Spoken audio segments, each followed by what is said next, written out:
Hello Rockford, I'm Dominic Reale. And I'm Luke Nichols. And welcome to the Good News Front Yard Extravaganza.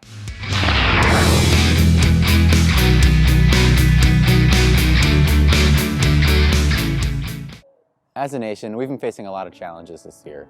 Due to COVID-19, everybody's lives have been affected, mostly in a negative way. But we're here to show you that even in a time like this, where everything seems bad, people can still do good. As we all know, countless sports and other activities were suddenly canceled at the beginning of the pandemic. Dom and I can relate to this particularly well, seeing as we had our band season drastically altered. Even our instruments had to wear masks. When something you love suddenly gets canceled, you feel it on a deep level. All of a sudden, something that you've centered your life around becomes impossible to do. There isn't much you can do when tragedy like this strikes, but the Rockford women's varsity soccer team decided to band together and do one of the healthiest options: talk about it. Hi, my name is Natalie Hammer, and I am a senior on this year's Rockford varsity women's soccer team. Hi, my name is Abby Rose. I am a senior on the Rockford women's soccer team, and today I will be sharing my story. Hi guys, my name is Cindy Ranke. I'm a senior captain on the Rockford varsity girls soccer team, and today I'll be sharing my story with you guys. Meet the 2020 women's varsity soccer team. With COVID-19 bringing an abrupt end to all spring sports, there can be a lot of negativity and sadness brought to many of the teams here at Rockford. To spread some positivity, the women's soccer team started what they called the Story Project. They've been sharing stories of their own and those in the community while in quarantine. I just had the privilege of listening to Sarah's story, who is a wife, a mom of 3, and also an ICU nurse. For the seniors on this year's team, captains Abigail Rose and Sydney Ranke explain how there's a passion for this season specifically. There was a lot of emotions with everything going on, and there's honestly a lot of sadness with not being able to play my senior soccer season. Being a senior, I had my last soccer season taken away from me, cut short, and after 14 years of playing soccer, I never thought that this is how it would end.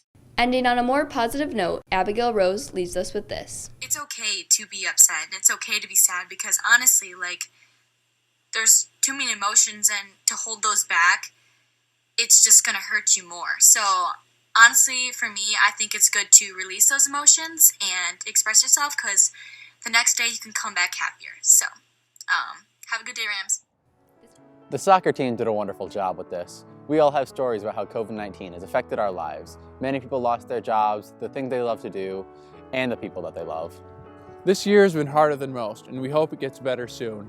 Please, take time to talk to your loved ones about how you're doing and ask them how they're doing too. One of the best things you can do is talk to each other, and it's free. One surprising but positive thing to come out of quarantine is a ton of people got new dogs. Both Dom and I have gotten dogs over the past year, and we'd like to take a second to talk about them. In the last couple of months, my family has adopted our new dog, Frankie, who also has the loving nickname Cheese. She's a sweet little furball, one of the most docile little animals I have ever had the pleasure of interacting with. She's like a dream puppy. She's never had an accident in the house, never chewed anything she wasn't supposed to, and on top of it all, she looks just like Fozzie Bear from the Muppets. She is the peak of evolution when it comes to dogs. Back when quarantine first started, I also got a dog. His name is Ezekiel Danger, but he just goes by Zeke. Zeke isn't as much of a dream as Frankie is, but I still love him. He's just a lot sometimes. He has a lot of energy, and he hasn't quite realized how big he is yet. Lucky for him, he's adorable. His goofy personality makes up for how wild he is. We could probably sit here and talk about our dogs all day. We should probably get back to the show. The COVID-19 pandemic really did change the graduation process a lot last year, Luke. It really did, and we could talk about the usual, how the seniors had to deal with uncertain times and unprecedented circumstances, but we'd like to take this chance to share our favorite memories with the seniors from the last year. Last year, after the band season had ended, we decided to get together as a section and have our own Thanksgiving dinner. Everybody brought their own food, and we gathered around, and we just had a great time. We were able to reflect on the year that had just happened, and we were able to talk about what the future brings for all of us and where the seniors are going. Well, Luke, that is a very interesting story. One of my most defining memories of the class of 2020 was the 2020 variety show. Learning cues and when to come on the stage was all very difficult, but luckily there were some senior stage crew veterans who were very helpful in teaching me how to make my way around the auditorium. Good thing they were there too, because I almost guarantee I would have walked on the middle of the stage in someone else's performance without them. With our appreciation for the seniors said, let's see what they got to do when they picked up their cap and gowns last school year.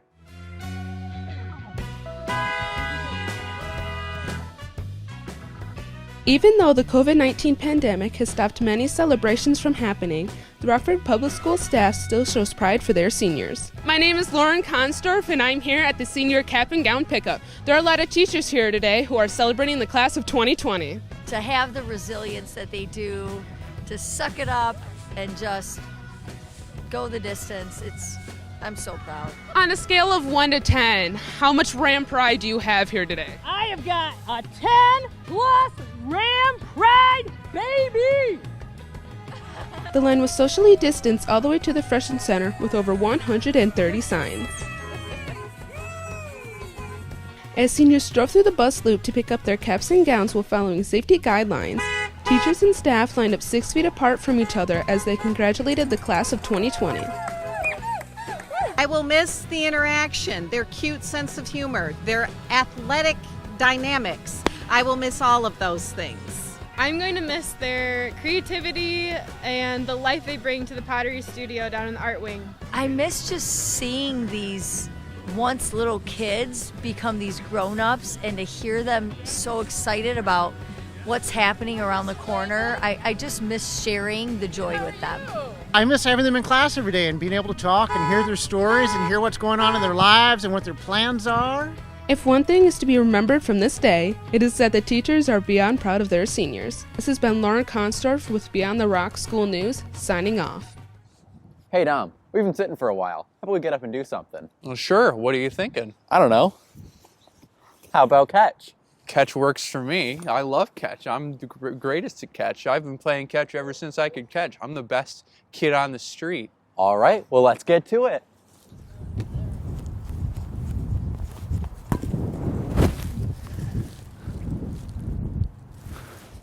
Dom, maybe catch isn't our game. We should get back to the show. Ladies and gentlemen, welcome to the traffic report segment of our show. This segment is vital due to the millions of people that rely on us to make their commute safely.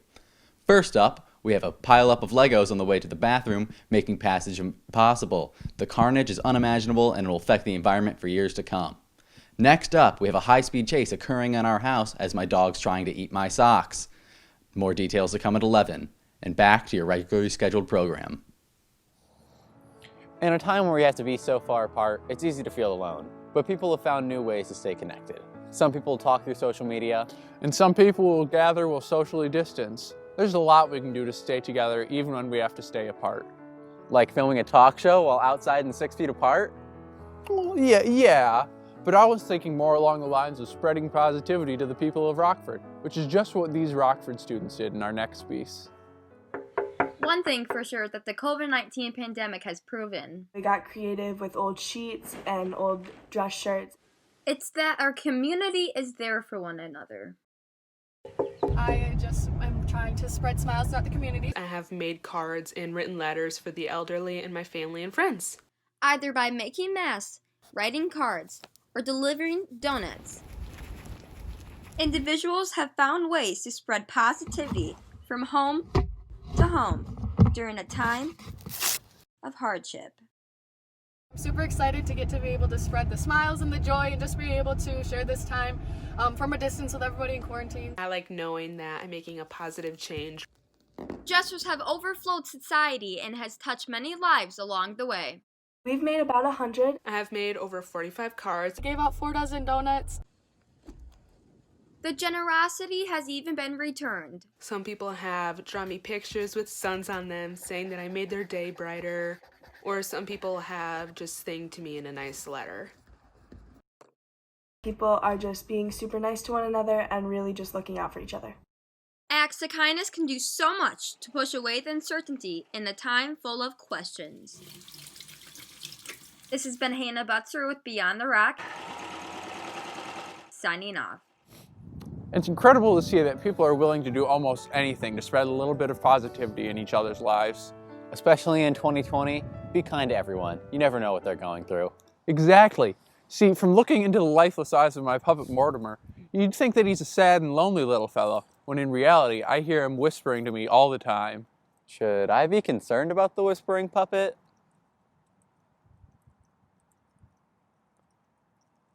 No. It's good enough for me. Hey, Dom, I heard you like jokes. Mind if I tell you one? Sure, but only if I can tell a couple too. All right. What do you call a cow that twitches? Beef jerky. What do you call a fake noodle? An impasta! Why did the frog cross the road? It was tied to the chicken's leg. What did Della wear? A New Jersey! What's a cow's favorite party game? Musical chairs. How does one think the unthinkable? With an iceberg. I think that's enough jokes from now. There's only so many puns we can make. You're right. I'm all out of jokes too. Everybody loves animals. Whether it's cats, dogs, or something a little more exotic, we all have a soft spot for our furry friends. This love for animals drives us to do some amazing things. Some people raise money and other people volunteer their time. One little girl had the very bright idea to start making candles to raise money for animals. My name is Cameron and I am 9. For a summer project, Cameron started a little business of making candles to raise money for the Humane Society. My dad was on the phone and I was asking Hey Google stuff, and I said how do you make candles? And then I asked my dad, can we make candles? And he said sure, and then we found out an idea to raise money for the Humane Society. Ultimately, the Humane Society was definitely where they wanted to donate their money. Well, my dad really likes turtles, and I like dogs, and dogs are at the Humane Society. Dad thought that I would like the Humane Society, and I like the Humane Society because it has a bunch of animals. After figuring out where they wanted to donate the money, they had to find a name for her business. Candles are called Camdles, and my name is Cameron, and my nickname is Cam, and I call them Camdles. With making candles and walking her neighbor's dogs, she ended up raising a total of $350. We set a goal of about $100. We thought we'd sell 15 candles, maybe 20 candles if we did a good job. She ended up selling, I think she said over 60. While at the Humane Society, Cam got to experience a special opportunity. And they also gave me a tour of the whole Humane Society, and I got to see all of the dogs and bunnies and cats. I'm sure all the animals greatly appreciated Cam's generous donation. This has been Anna Carpenter with Beyond the Rock, signing off. Wow, isn't that amazing? Learning a new skill and putting it towards creating a better life for animals. We could all learn a thing or two from this little candle maker. Yeah, I've tried to make things to raise money for charity before, but the only thing I've ever successfully created was Mortimer. Really? The creepy puppet again? Hey, don't call him creepy. Yeah, don't call me creepy. All right, I'm uncomfortable. It's time to end the show. Well, I've had a great time here with all of you today, especially you, Dom. We should do this again sometime, hopefully when it's a little warmer. Yeah, I agree. But that's all that we have right now. We'll see you all next time, folks.